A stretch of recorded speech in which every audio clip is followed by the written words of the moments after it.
Hi, everyone. This is C.W. Younger, and welcome to another episode of Hush Harbor Without Women. And today we will be covering Claudia. And in this discussion, I'm joined by Jamie Younger Hello. and Nadia Gray. Hello. As always, sometimes I want to be like, and Nadia Younger, because I'm so used to saying that for all these years.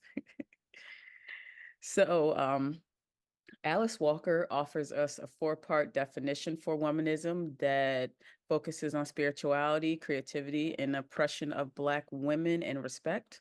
And then Dr. Emily Towns offers up that womanist theology is a form of reflection that places the religious and moral perspectives of Black women at the center of its methods. Issues of race, gender, including sex, sexism, sexuality, sexual exploration, and race are seen as theological problems. So that is the basis for our discussion. So on with it. So we're covering Matthew 27:19. So it's a simple thing. It says, while he was sitting on the judge's bench, his wife sent him a note saying, have nothing to do with that righteous man, for today I've suffered terribly in a dream because of him. So the she in this instance is Claudia, and the man that she sent a note to is her husband, Pontius Pilate, who, as we know, was one of I think he was a governor in the Roman Empire who was going to basically judge over Jesus's crucifixion case. So she is only mentioned in Matthew, although there is another Claudia that's mentioned that historically they don't know if that's the same Claudia that we're talking about. So right now we'll just talk about the Claudia that's in Matthew. Um, so as she sent him a message, in Matthew, you had the crowd yelling, crucify him. And then when you look at and I don't know if you guys have before looked at the Gospel of Nicodemus, it shows Pilate's reaction, and Annas and Caiaphas still persuade Pilate to not listen to his wife because it only proves that in her dream that Jesus basically is a sorcerer and he can go into her dream to try to convince them otherwise. So of course we all know what happens. Jesus is still crucified. But one of the things that I did see that it don't really have anything to do with this, but in Eastern and Ethiopian churches, Claudia is actually a saint. So I just thought that was interesting fact that we don't really need in our life, but it's a good one. So in Matthew 27:23, we see them say, then he said, why? What has he done wrong? So that's Pontius Pilate talking. And then in the next, we have, while Pilate saw that he was getting nowhere, but that a riot was starting instead, he took some water, washed his hands in front of the crowd, and said, I am innocent of this man's blood. See to it yourselves. So I think with that, even though we see that Jesus obviously still gets crucified, we also see that maybe her husband did think about it a little bit because he even still proclaimed that Jesus was innocent. And so one of the thoughts that I had was trusting God's signs and works, which is something that we see Claudia do. Um, of course, women in the Bible, a lot of times they're not even named. It's kind of like this woman or his wife or someone's wife. So we have basically all of his disciples ran away while he was about to be killed. So you have this one woman who a lot of times we know back in that time, people aren't going to really listen to women, but we have the one woman, and you guys feel free to jump in at any time. You don't have to be shy. We have, one woman that's brave enough to, trust in a dream that she had that we can assume is a sign from God to, go tell her husband, don't do this. So I think that's one of the biggest thing that I see. And so another theme that I identify is having faith, even when you don't see the whole picture or acting upon that faith. And I know Nadia, me and you kind of talked about that, having faith even when you don't see the full picture Yep, the other day. absolutely. Because I think with that, and I think I said this in the last episode that, faith is having loyalty, even though we don't know what's going to happen. Because, of course, even in something as simple as marriage, well, I guess that's not simple, but in something as marriage, you have, you never know what's going to happen. But you're basically like having faith in this person, like, okay, this person's going to be good to me. We're going to build a life together. We're going to have children together if that's what you want. And we don't know what's going to happen. We don't know if the person, maybe they'll get killed the next day. Who knows?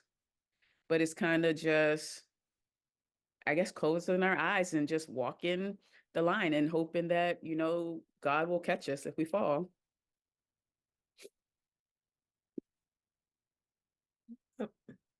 I definitely agree with what you're saying, and a part of that definitely resonated with me. And like I said before, we talked earlier in the week Mhm. about almost the same topic, and it's kind of interesting that her name is Claudia and mine is Nadia. Yeah, I thought about that one, Yeah. even when I was announcing you, and I was like, That really, it really did jump out to me. And I was like, okay, I was like, God is like, he's definitely like guiding me and showing me, like, okay, even though you don't see the whole picture, you don't know, the end, just take that first step. And that's what I can commend Claudia. She took that first step. She had a dream, which was her sign. And I know a lot of times, God will talk to people or show people things in dreams. And then, sometimes we kind of back away from what we see, or, we brush it off as like, oh no, that's not anything, really important. But I do applaud her that she actually, she took heed to the dream. She moved forward and, made the step to talk to her husband, even though she didn't know what he would have said or, how he would have reacted. But she did relay that message to him. I mean, even though the outcome, it still, happened. So she couldn't control that part, but she did what she was supposed to be doing. And that's a part of, being obedience or being obedient. we got you, we got you. Gotcha. Okay. I'm a teacher, I gotta correct myself. Yeah. But yeah, definitely that obedience part. I was like, okay, it's just ringing and resonating with me. And that was actually the first time I've heard of her in the Bible. Like even with studying the Bible myself, I've there you really don't hear about a lot of the women in the Bible. And then I've never heard of Claudia before. Yeah, and I think even with the other Claudia, where they were Mhm, kind of applauding her for encouraging, I think it was Timothy. mhm. Like she's basically kind of only named once, and this Claudia, it only says his wife basically.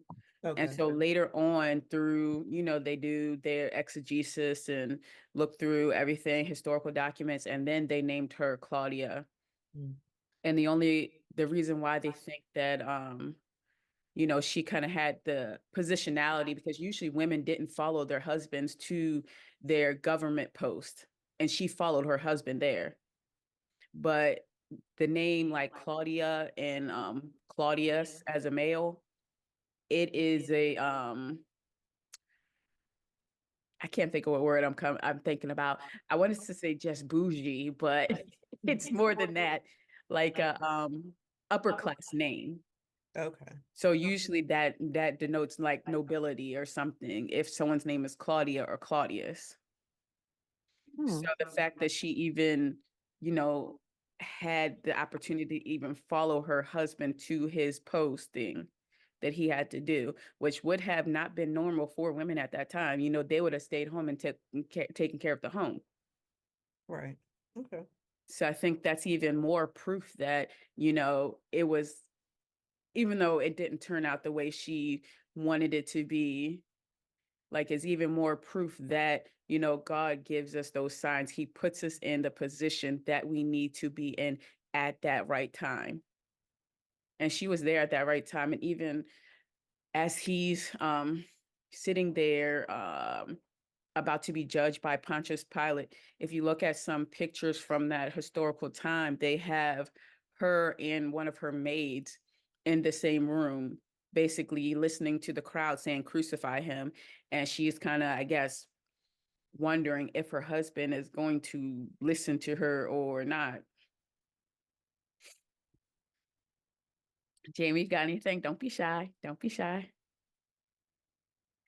So I was just going back to, having faith even when you don't see the whole picture and acting upon it.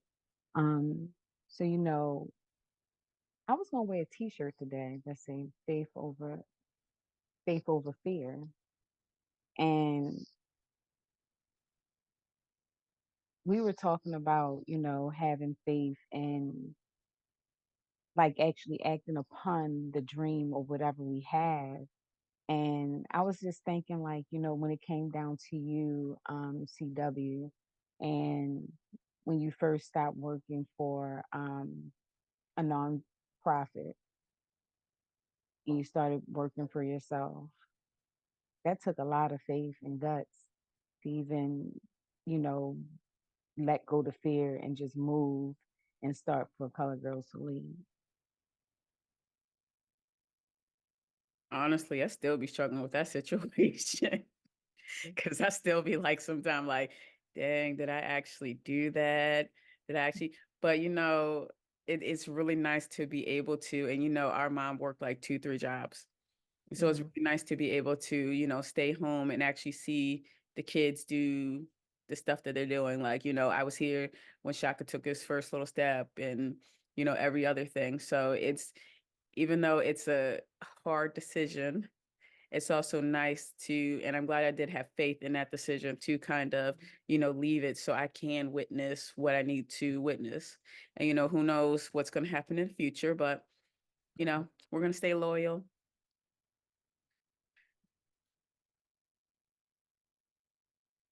Yeah. And I guess my thing is what I'm thinking about is what would have happened if she had not, listened to God and just, took heed of that dream. I don't want to plan the devil's advocate because I don't like saying that. But, people do say I'm going to play the devil's advocate. I'm no Right. advocate of his. But, if she hadn't listened to God, just like you took that step forward, that leap forward, it's like, what's on the other side? And I think that's where, like, even in my personal life and my journey, my career journey, it's like that's where I'm struggling. It's like, okay, what's on the other side of this? You could stay, be comfortable, maybe something could happen. You could go to the other side not knowing, and then still something happen. So Right. it's like, my thing is like, how did she even know? Like she said she literally just had a dream and then she just took heed. Yeah.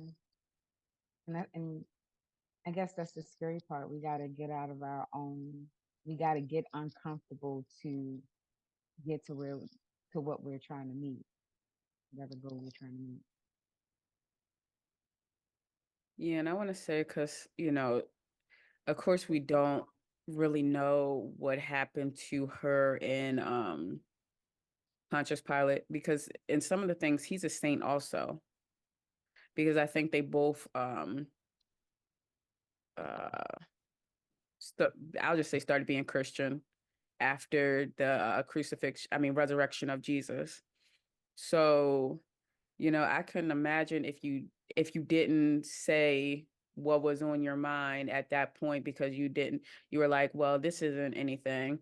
Like, I can imagine like the guilt that you would kind of have over not listening or following the path, Right. or like you know, because like sometimes you get a sign and you don't follow it, and then you're kind of like just stuck thinking about it, like, dang, maybe I could have saved him. I mean, obviously, it wasn't written already that he was gonna die, but Right. like, at least you made the step. At least you tried something, and that's one thing I also thought about, like the aspect of her speaking up for, just like the individual person, even if it could be speaking up for the community or speaking up for the individual person, because it's like, if not me, then who? Right. because obviously all of his disciples, like the men who ran away, he was denied by the very person that said, I would never deny you. I would kill for you. And then when it comes down to it, then you're like, I don't know him. I don't know who you're talking about. Like, I'm just a simple Jewish man. And so then it's like when stuff is really happening, like who's really gonna have your back? Right. Mm-hmm. And it's so I'm guessing like even, God, I mean, Jesus was probably like, is someone really taking out for me? Like this like woman that I don't even know? And she's basically the only person. All these people know I'm innocent and no one else speaks up, not even the people that said they would have my back all the time. So that's kind of like another thing, like just the community aspect, because we always, you want to have a community, you want to have people that are going to have your back through Mm-hmm. whatever. And like this shows you, like sometimes the people that you think are going to be there are not the ones that are really the ones that are going to be there when stuff happens. Yeah. And I think just, as a human being, that's hard to reconcile with, It's like you're thinking like the ones that I know, they're my day ones, my aces, Mhm. Right. like they're the ones that are gonna be there. And then it's like when something really goes down, it's like, where are they at? You're looking around and you're just stuck sitting there. And that's why I was like, I can only imagine like how how Jesus felt. Like I can't like fully imagine, but it's like you poured so much into these people, Mhm. you gave your all, like you are dying for these people, and then they kind of just rolled out. Yeah. Right. And And it's then the fact that you know what's going to happen, like the anxiety that he must have been, oh, we changing the whole subject, but the anxiety that you would Mhm. feel just knowing like, okay, these people are going to abandon me anyway. Yeah. And that's the hard thing to think about and consider, because it's almost like that's kind of how I feel in my situation right now in my teaching journey, where I know, God is like calling me out to do something else that he needs me to Mhm. do. It's not going to look the same as what, I came from. And it's not, I don't know how it'll be received by other people, because it's not, it's going against like kind of like the status quo of everything that I went to school for, all the book knowledge that I received, in teaching. It's not exactly what I learned, And but that's it's okay. yeah, it's what God gave me. So Is I it say, flipping burgers at McDonald's? no, I've done that before. It is I not know. it is not that. It's just like when you have a calling and like God wants you to reach these people, but it's not in the same respect that you've been comfortable reaching people and impacting people. Right. And then I think my biggest thing is what would people say? I know we're all off this topic tonight, but And maybe it's okay. It's But okay. even if you draw back to Claudia, where you were like, what would people say? Like, imagine this, like, back in the day, like, you do not talk back to your husband. hmm You do what your husband says. And that was probably mad embarrassing that because she didn't actually go up to him. She sent a note. So that means you have to give a note to someone else to bring to him. People are nosy. You can imagine you walking down the hallway, you're like, give this to my husband. And you're going to read the note. True. And like the person's probably like, oh my gosh, he don't even have his wife in check. How is he going to judge everybody else? Can he control his wife? Mm-hmm. So it's like, even though, you know, and then you could imagine, like, because we're talking about, the anxiety of Jesus, but, you got to have some anxiety too. You're like, oh my gosh, he going to knock me out later because let's not pretend like that kind of stuff wasn't happening back then. Like, she's probably like, oh my gosh, she's gonna be so mad because this is embarrassing to him. He don't even seem like he got full control over me. And I'm over here sending him this note, but you have to because that is what God is telling you to do. Mhm. So it's like, even against everything else that that you're supposed to do, already followed this man to the post. So you already kind of like not even doing the status quo. And now you're sending notes talk about leave that poor man alone. And like, a lot of times like you'll be like, is she sleeping with Jesus? Like she got a crush on him or something? Cause it's like, why are you trying to save him? Exactly. Like you don't know this stranger and you trying to save him and embarrass me.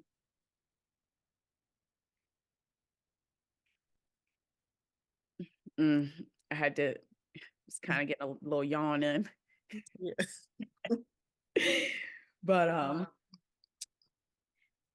you know, because like I got this name actually because Jamie bought me a book about women specifically in the Bible. Mhm. So I never heard of this name either, even because even when we read Matthew in class and we had to read the whole thing, like of course you kind of would skip over the part because it just says his wife. And it's like, okay, like if you're just calling someone his wife or her what husband or her friend, like that's the afterthought. Mhm. Right. So like you don't even really care about the person. It's just like, okay, his wife. And she had a dream. And then that's the only time it's mentioned. Right. So it's kind of like if you don't closely read, then you're gonna be like, okay, that's just an afterthought and get on with it. But it's like, even though they don't name a lot of the women, like my thing is when I'm reading the book about women, women are always the ones that have stuck by Jesus. They are Yeah. always the ones that's working in the background. Hmm. Mhm. And it's like from, anointing his body. They're the ones that even go to, see about his body and actually, giving him a proper burial.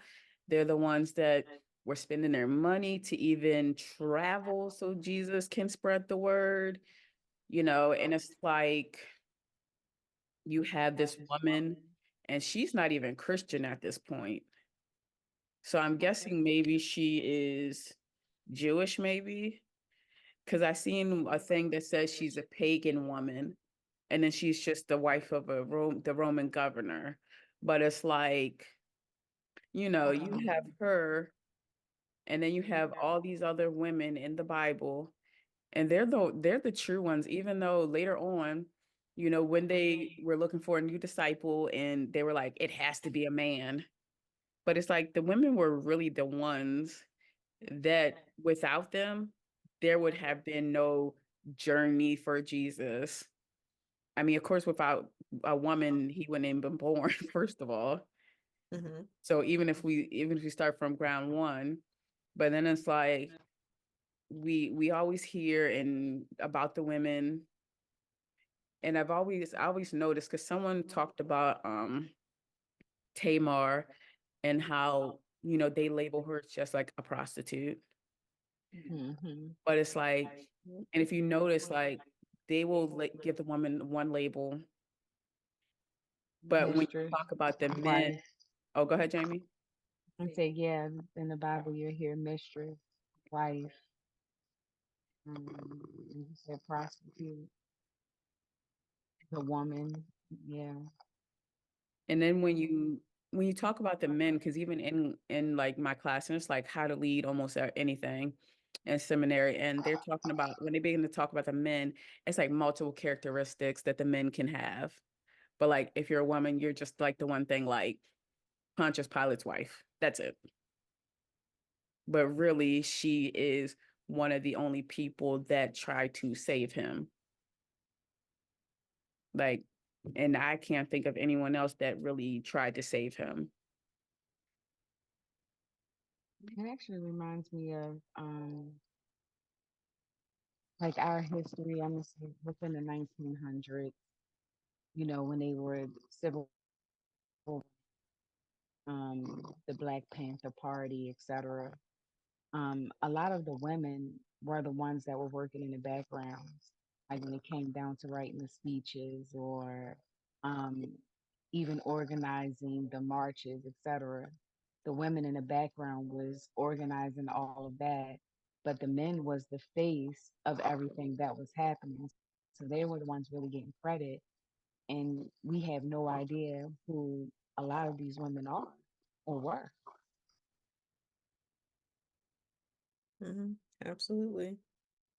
Yeah, because I just remember, reading about, because, of course, in school, they teach you those people, Martin Luther King, Hmm. Harriet Tubman, Rosa Parks. That's it. But it's Mhm. like when I took a class and then we read a whole book about women in the civil rights movement, and you're like, I didn't know all this happened. Yeah. And it's like, just like right now with just doing the Without Women series, where it's like, I didn't know this happened because, usually even when they preach in church, they usually don't talk about the women in Bible. Hmm. Like everyone could probably be like, okay, David, Saul, everyone else. And then you're like, Lot. But if you talk about his wife, then it's always like, oh, let's name, I don't even know if she has a name because everyone just says Lot's wife. That's fine. What'd you say? That's typically what they say. I don't know if they had, identified her name or not. I Yeah. remember that. And they just say Lot's wife, she turned into a pillar of salt because she turned around. She was disobedient. That's Mm. basically the moral of the And that's story. basically, and that's where we come back to like trusting God and just being obedient and Hmm. whatever he says. Yeah. Yeah, but I don't know, just learning about this like one person, then it makes me wonder like how many other, women are just in the Bible where, they really aren't getting their kind of, time to shine kind of. Because it's like, most of the time preachers are men. So men are usually going to focus on men and not really point out those issues or something with women or look at the different sides, like who really is this woman besides being Pontius Pilate's wife, Right. Right. and like who is Tamar besides the one label that you're giving her, and why was she that? Because a lot of times people do things because survival basically. Yeah, that's even today. True. Hmm. Mhm. I guess that's why we're here to highlight, Yeah. these women. I feel like it was purposely taken out of the Bible, the m- missing books that aren't really missing, but there's that. Mm. A lot of it talks a lot about women in those missing books. And when it comes down to like I guess their leadership and even like with freeing slaves and all of that stuff, Mhm. it Yeah, didn't fit the narrative, so why would they keep those books in there? that's true. And then even some of the things that we do read, and they were, edited by certain people to kind of fit in what they wanted to believe or what they wanted to kind of point out to people. So I guess at this time they didn't want to point out women. So, you Well, know, well, we know historically that is true, and yeah, they don't typically want to point out other things like, the characteristics of these people, that we're talking about Hmm. in the Bible, their complexion and, different attributes like yeah. that. Hmm. Because I know just for this one, like I had to go looking at some like historical documents to even Hmm. find out. And like Hmm. then it was still much confusion on if this Claudia is the same one as As the other one. the other Claudia mentioned in Second Timothy. So that's why I was like, let's just focus on this Matthew chapter 27, because I don't know if it's the same person. So I don't want to confuse people. Right. And then I don't know. All I know is we'll be back in June with another episode of Hush Harbor Without Women. That's all I know. Yep. And hopefully Aircel will be able to join us because everyone has been getting sick at different intervals. So Yes. yeah, I'm glad we could finally do this one. We will all Yeah, be well absolutely. soon. But yeah, as I said, we will be back in June with a new episode. And if you want to follow us or watch anything or read anything, you can go to forcolorgirlswholead.com, or you can catch us on Instagram or Facebook at For Color Girls Who Lead. Mhm. Anything else that you guys got to say? Or if they have any other women in the Bible that they would like us to research. Oh, yeah, Yep.